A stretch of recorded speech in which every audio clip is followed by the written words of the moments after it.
Let me introduce you. This is the woman I've been living with since you left home to give birth, my husband said with a smile, his arm around the shoulder of the naked woman leaning against him. While I was away at my parents' house for the birth and care of my twins, my husband had moved his mistress into our home. She acted as if she had been living there all along. It's your fault for getting pregnant. You don't do any housework, and you won't even sleep with me. There's no point in continuing this marriage. My husband had insisted that morning sickness wasn't an illness when I was suffering terribly from it. He deeply despised me for becoming a housewife, calling me useless. He intimidated me with his cold attitude, shouting to justify himself. His attitude didn't change even after I gave birth. The newborn babies started crying, startled by his loud voice. I'll divorce you, so take those noisy brats and get out. I pulled my children close and started to leave as I was told. While the situation might seem unreasonable, I had a powerful ally who could turn this around. Once this person's secret was revealed, it would instantly wipe the triumphant look off my husband's face. My powerful ally was my father. Stanley, you're the one who will suffer from this divorce, my father, who had been quiet until now, spoke in a low voice. What are you talking about? This has nothing to do with you. Just leave with Nancy. As my father maintained a solemn atmosphere while staring straight at Stanley, I felt tense. Don't you know anything? Immediately after that, my husband and his mistress would grow pale at the words coming from my father's mouth. My name is Nancy, and I'm 60 years old now. I have twins, a boy and a girl. My son's name is Daniel, and my daughter's name is Jackie. Their father's name is Stanley. I met him during my college years. Stanley had lost his parents early and was paying for his tuition and living expenses with scholarships and part-time jobs. Despite being academically excellent and good-looking, Stanley tried to keep a low profile in college, seemingly uncomfortable with attention from women. I admired how he strived to forge his own path despite his early hardships. I respected Stanley and developed special feelings for him. My persistent approach paid off, and we started dating. Our relationship remained steady even after becoming a couple. Our relationship continued even after Stanley graduated from graduate school and got a job. His employer was a renowned financial company both domestically and internationally. Working as a salesperson at this typically hard-to-enter company, Stanley earned a higher income than his peers and was often envied by others. For Stanley himself, working at a major corporation was probably his greatest pride. However, shortly after starting work, Stanley's personality began to change gradually. Stanley, who had lived quietly trying not to stand out in college, became extravagant with money and his behavior gradually became flashier. I sometimes found Stanley suspicious, thinking maybe it was because he was in sales and couldn't appear cheap. However, at that time, I was blind to his excellence. After that, I graduated from college and got a job as a clerk at a real estate company. 2 years after we both started working as professionals, I discovered I was pregnant. Stanley acknowledged it, and we were soon to be married. I thought I was at the height of happiness. However, not everything was joyful. From about 2 months into the pregnancy, I was hit with severe morning sickness. The morning sickness was so severe I could barely get up, sometimes being bedridden all day, and I frequently missed work. At that time, compared to now, maternity leave systems weren't well established, and many female employees resigned upon marriage or childbirth. I couldn't trouble the company any further. I decided to focus solely on protecting my unborn child. With that in mind, I decided to quit my job and spend the rest of my pregnancy quietly. Stanley didn't seem to think well of this. When Stanley returned from work, he would sigh at the sight of me lying in bed. Slacking off again? The room's a mess, and there's no dinner prepared. You've been like this ever since you got pregnant. I've been throwing up almost all day today. I can't even keep water down, and I'm worried every day about whether the baby is growing properly. Pregnancy isn't an illness, right? I don't approve of you quitting your job. You can't even do basic housework for me when I'm working late into the night. You're useless. But at that time, Stanley deeply despised me for becoming a full-time housewife. He seemed to think morning sickness was just an excuse to slack off on housework. His cold attitude intimidated me, his eyes looking down on me. Those eyes were nothing but terrifying to me, and no matter how difficult my situation was, I had no choice but to obey Stanley. My belly grew increasingly heavy with twins, and my condition didn't improve even after entering the stable period. Despite how much I asked for help, Stanley had no intention of helping with housework. Due to poor health and accumulated stress, I was eventually diagnosed with threatened premature labor.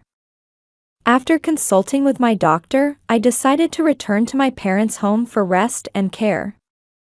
I felt relieved at the thought of being away from Stanley. However, my relief was short-lived as Stanley called my parents' house. It's inappropriate to leave home. Without you, I can't even manage proper meals or laundry. Don't abandon your housework to depend on your parents. Don't be unreasonable. I need to prepare for the birth now. Are you defying me? How dare you act selfishly when I'm supporting you? Don't bother coming back. With that, Stanley hung up. Terrified by Stanley's intimidating attitude, I collapsed where I was, still holding the phone. Why was he always only thinking about himself and never worried about me or the baby? I was confused, wondering where the Stanley I had respected had gone. Nancy, what's wrong? My father, noticing something was wrong, called out to me. He placed his hand on my slumped shoulder and helped me up slowly. My gentle, always kind father. Upon feeling his warmth, I finally couldn't hold back anymore and burst into tears. My father called my mother as well and made time for us to talk, so I explained everything that had happened. The verbal abuse I received from Stanley during pregnancy. If it continued after childbirth, it might harm not only me but also the children. I was scared and living in fear every day. Finally, I confided to my parents that I was considering divorce as a possibility. And I concluded by whispering, "I'm sorry for being an unfilial daughter." My father and mother had been quietly listening to my story, but when I had calmed down, my father began to speak. "If you want to divorce, that's fine. This is your home too, Nancy, so you can always come back. Besides, there's no need to apologize. If anything, we'd prefer words of gratitude. It would make both your mother and me feel better." My father said this with a smile, cutting through the gloomy conversation, while my mother smiled shyly beside him. Their smiles made me feel deeply reassured. I want to show the same love to my children that they showed me. Being their ally and protecting them, it would surely be wonderful to hear them say, "Thank you." For the first time since becoming pregnant, I felt I could be positive. After that, there was no contact from Stanley. Since I didn't return home, I didn't know how Stanley was living, and I didn't have the courage to contact him. Several months later, I gave birth to twins, a boy and a girl, slightly earlier than the due date. I named the boy Daniel and the girl Jackie. These were names I had thought of early in my pregnancy, and when I checked with Stanley, he had said, "It's up to you," and showed no interest. So I decided on their names by myself.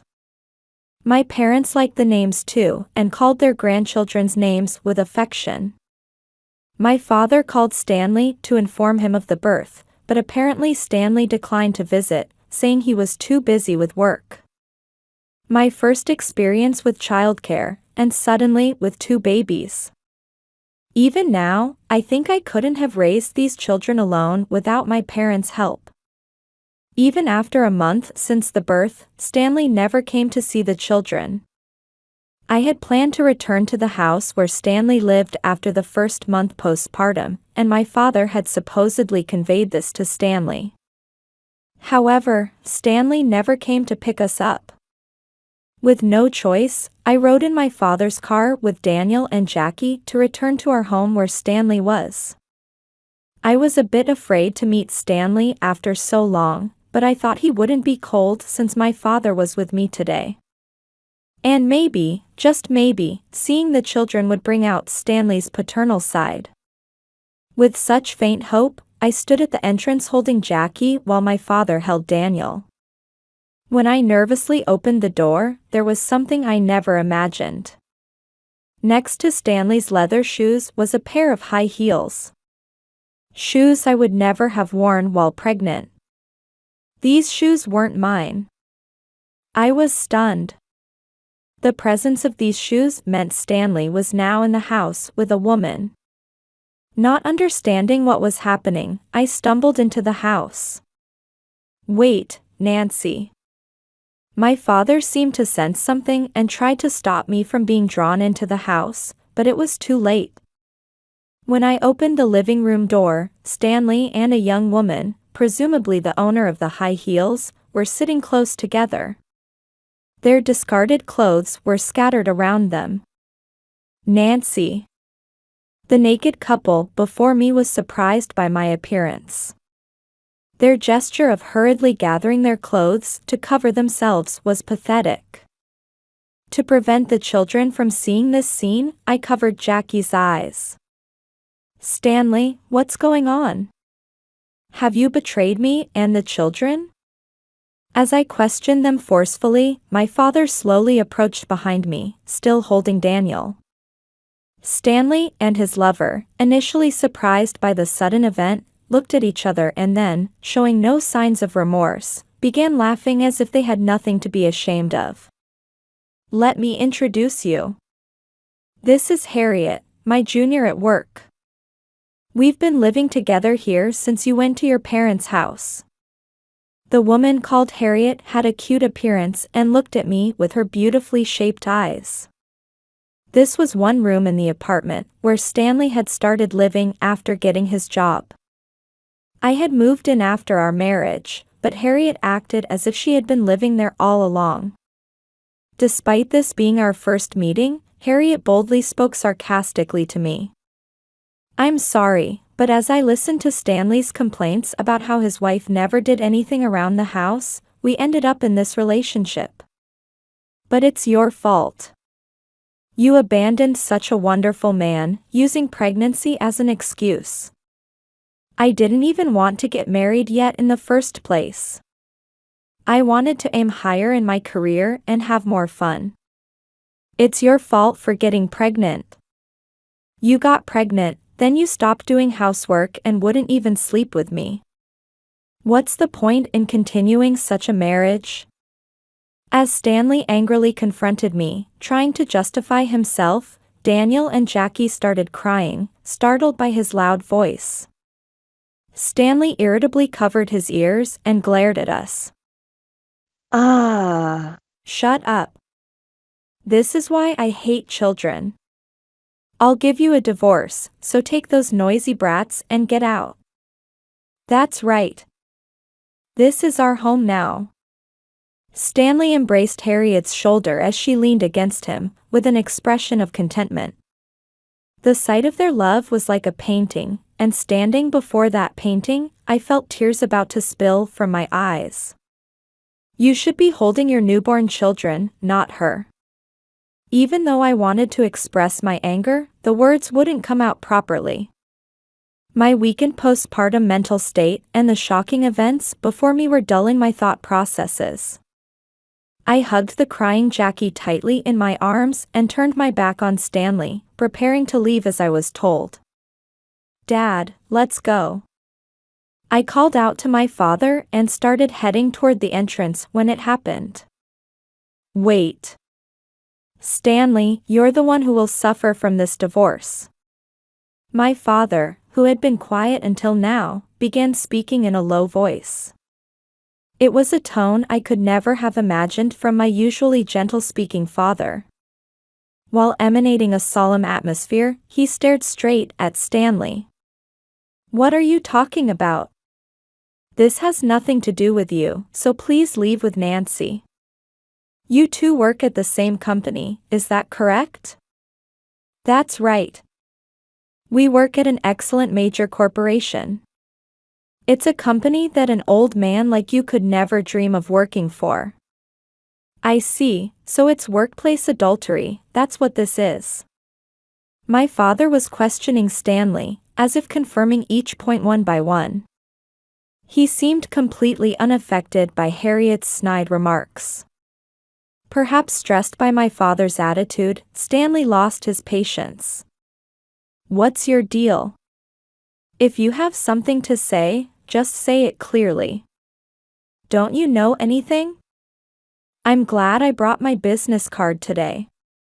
My father entrusted Daniel to me and took out a business card from his chest pocket. Stanley reluctantly accepted the card from my father. When he saw my father's occupation written on it, Stanley's face instantly turned pale. "Legal counsel." "That's right. I serve as legal counsel for several major corporations. Including, of course, your company." "That's a lie." "It's not a lie. Neither the fact that I've been serving your company for many years, nor that I worked behind the scenes to help you get into such a major corporation." "What? What do you mean?" Everyone present was shocked by my father's sudden revelation. When Stanley was job hunting, he had dinner with my family once. At that time, Stanley had apparently shared his dream of working at a certain company with my father. "I had taken a liking to you. Despite being a student, you had big dreams and weren't afraid to work hard for them. Even if you hadn't been Nancy's boyfriend, I had been speaking well of you to the hiring managers, hoping to see you succeed. I never knew about this. You have your pride, so I kept quiet. However, it seems I was mistaken." "What do you mean?" "Workplace adultery goes against your company's corporate culture. If discovered, it would lead to trust issues with clients. Furthermore, I've been independently investigating your conduct during work hours. Here are the results." Saying this, my father took out several photographs and documents from the bag he was carrying. They all recorded Stanley's misdeeds. I had no idea my father had been taking such actions. "What is this? Hitting younger employees behind their backs, touching female employees inappropriately, it seems you've been doing whatever you please at work. You managed to hide it well, but thanks to one employee who had the courage to come forward about the abuse, all your misdeeds have been exposed like pulling on a thread. This can't be. Your punishment is already being discussed internally. You'll receive official notice soon, but well, you probably won't be able to avoid dismissal." "You're kidding. And earlier, you told my daughter to get out of this house. If anyone should leave, it's you too. Because this apartment building is owned by me." "What?" "When the previous owner wanted to sell this building due to age, I decided to purchase it. Notices were sent to all tenants, but it seems you hadn't looked at them. I'd prefer not to be heavy-handed, but if you're going to mistreat my daughter and occupy this place, I'll have no choice but to issue an eviction order." My father continued revealing shocking facts one after another. Stanley couldn't seem to understand what was happening and was unable to argue back. Harriet clung to Stanley as if seeking help. However, no one could stop my father now that he was truly angry. "How dare you treat my precious daughter and newborn grandchildren so callously? I will never forgive you. Be prepared. Damn it. Stanley, I'm divorcing you. I'll consult with my father and make sure to get both alimony and child support. Harriet, I'll be claiming compensation from you as well, so be prepared." No. With those words, I left the scene, making sure to keep the children from seeing Stanley. As I left, I caught a glimpse of Stanley. He had his hands on the floor, shaking his head, looking frustrated. And so, my divorce from Stanley was finalized. Stanley, having incurred my father's wrath, was fired from his company and evicted from his home, leaving him unable to maintain a proper life. This is something I heard from my father later, but apparently Harriet was only interested in Stanley's income, and when he lost his assets, she abandoned him and disappeared. When I wondered about the alimony that was properly being deposited into my account, I learned that the money had been advanced by Harriet's parents. Enraged by their daughter's actions, Harriet's parents disowned her. Although Harriet was also fired from the company and struggling financially, it was useless for her to seek help from her parents. To ease her difficult financial situation, she's now reportedly working at a nightclub. After the divorce, I ended up staying at my parents' home with the children. Although I considered becoming independent, my parents thoughtfully suggested we continue living together, saying it would be difficult to raise 2 children alone. While watching Daniel and Jackie sleeping peacefully beside me, I thanked my father. "Dad, thank you so much for helping me back then." "It's fine. When you thank me like this, it makes me feel good knowing I was able to protect you." "Is that how it works?" "You'll understand someday." At that time, I still didn't understand the meaning of my father's words. Gratitude rather than apologies. Daniel and Jackie grew up following their kind grandfather's teachings, able to express gratitude without embarrassment. 20 years passed, and my father passed away. Cancer was discovered about 2 years ago, and by then it was already too late. My father lived until the end with his best smile. Throughout the funeral, I kept saying words of gratitude to my father in my heart. Around the same time, Stanley's child support payments stopped. He had promised to pay child support until the children graduated from university, but the payments gradually became irregular and finally stopped completely. It was as if he had been waiting for my father's death.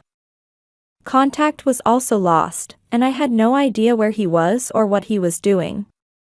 Since my elderly mother needed nursing care, I had no time to search for Stanley and gave up trying to find him.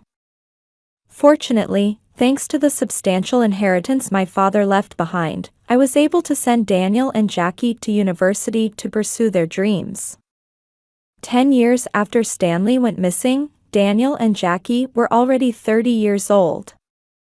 After my mother passed away and the children had left home, I sold the family house and started living alone. One warm day, my doorbell rang, and when I opened the door, Daniel was standing there. "What's wrong, Daniel? Do you have the day off work?" "Yes, it's my first break in a while. I bought your favorite cake, so let's eat together." "Oh, how unusual. I'm happy, please come in." I invited Daniel in and started preparing coffee. After graduating from university, Daniel had become a full-fledged surgeon at a large general hospital. Ever since learning that my father's cancer was beyond treatment, he had chosen to become a doctor, saying he wanted to help as many people as possible. He hardly has any days off, and I worry about his health, but he says he finds fulfillment in dedicating his life to his patients. I felt proud of such a son. By the way, something interesting happened the other day. As I was trying to decide which cake to eat from the box, Daniel took a sip of coffee and began his story. It was quite shocking. Apparently, my ex-husband Stanley had been admitted to the hospital where Daniel works. When Daniel saw Stanley's name on the medical chart, he checked to confirm if it really was Stanley himself, who had been missing for nearly 10 years. Stanley came into the examination room with a woman about Daniel's age, and was surprised to see Daniel's face and nameplate as he sat in his chair. "Why are you here?" "Well, because I've been assigned as your surgeon." "That can't be true." Until the child support payments stopped, Stanley and the children had met occasionally when the children wanted to. Seeing Daniel's face with the mole under his eye that he'd had since childhood, Stanley must have recognized that the doctor before him was his son. Suddenly, Stanley became frightened and began pleading with a nearby nurse. "Please, transfer me to another hospital. Or at least change my doctor to someone else. Otherwise, I'll be killed." "What's wrong with you?" From the atmosphere, it seemed the woman who came to the examination room with him was Stanley's new wife. Despite being in a hospital, Stanley was shouting loudly and clinging to the woman next to him. "I abandoned him. I neglected him and his mother when he was just born and had an affair. When his scary grandfather died, I ran away without paying child support. He must hate me for that, right?" "Well, if you're asking whether I hate you or not, yes, I do. I knew it. You're planning to deliberately fail the surgery to get revenge on me, aren't you? Please don't kill me. I'll borrow money if I have to, but I'll pay back all the money I didn't pay." Stanley, who had completely panicked, voluntarily revealed one thing after another without being asked. His new wife, who apparently hadn't known about the past, was initially stunned by Stanley's transformation, but seeming disillusioned, she left Stanley behind and walked out. Stanley was also dragged away by nurses and taken to another room. The commotion was apparently heard outside the examination room, and other patients had gathered, causing a stir. That's not a funny story. After hearing Daniel's story, I put my hand to my forehead in exasperation. I never imagined such a coincidence could happen. I felt sorry for involving Daniel in my ex-husband's foolishness. I was planning to perform the surgery properly regardless of whether I hated him or not. But after such a commotion, I had no choice but to step down as his surgeon. That makes sense. There's more to this story, would you like to hear it? Suddenly interrupting our conversation was my daughter Jackie. Apparently, I had forgotten to lock the front door after Daniel's arrival, and Jackie scolded me for being careless. More to the story? What do you mean? That new wife came to me for divorce consultation. She said she wanted to get a lot of compensation. Jackie had become a lawyer. Since childhood, she had dreamed of becoming a lawyer like her grandfather, and she passed the bar exam while still in university. Now she works at a law firm near my house while studying to establish her own practice. Just recently, Stanley's new wife had come for consultation, of course not knowing anything about Jackie. What an incredible second coincidence. She said she'd been deceived by her husband. When I asked for the husband's name, it was quite unexpected. I had heard about the hospital incident from Daniel, so the dots connected. That must have been unfortunate. Surely by now, that person must have learned his lesson? That person meant Stanley. The fact that they couldn't call him a father showed that neither of them had forgiven the man who abandoned them. Jackie, while transferring the cake Daniel had bought onto plates, answered his question with apparent exasperation. Actually, it seems he hasn't learned at all. Through my work, I've learned that people who commit adultery often repeat it, so I introduced his new wife to a detective I know for a background check. Sure enough, it turned out he was involved with other women too. What a terrible person. I had no choice but to pass this case to a colleague who specializes in divorce cases. Really, he's such a hopeless person. We barely have any memories of him acting like a father to us, so I can't even feel sympathy. I agree. I never felt lonely without a father. We had mom, and grandpa and grandma were so kind to us. Daniel and Jackie said this with a laugh. If my father hadn't dealt with Stanley and his mistress that day, I might have ended up raising the two children in a terrible environment. I'm nothing but grateful to my father and mother who showed so much love to their grandchildren. On the other hand, I always felt that the children's impressive growth wasn't due to my efforts. I sometimes worry whether I did anything for them as a mother. By the way, Jackie. What happened to that? It should be arriving any minute now. Just as Jackie glanced at the wall clock, the doorbell rang again. When I tried to get up from my chair, Daniel stopped me, and Jackie went to the door.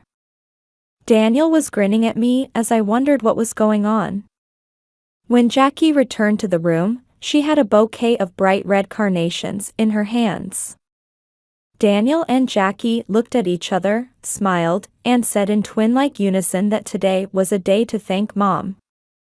A few months later, perhaps because the encounter with Daniel had terrified him so much, Stanley silently deposited all the overdue child support payments into my account at once. He must have borrowed money to prepare it, as he had declared to Daniel.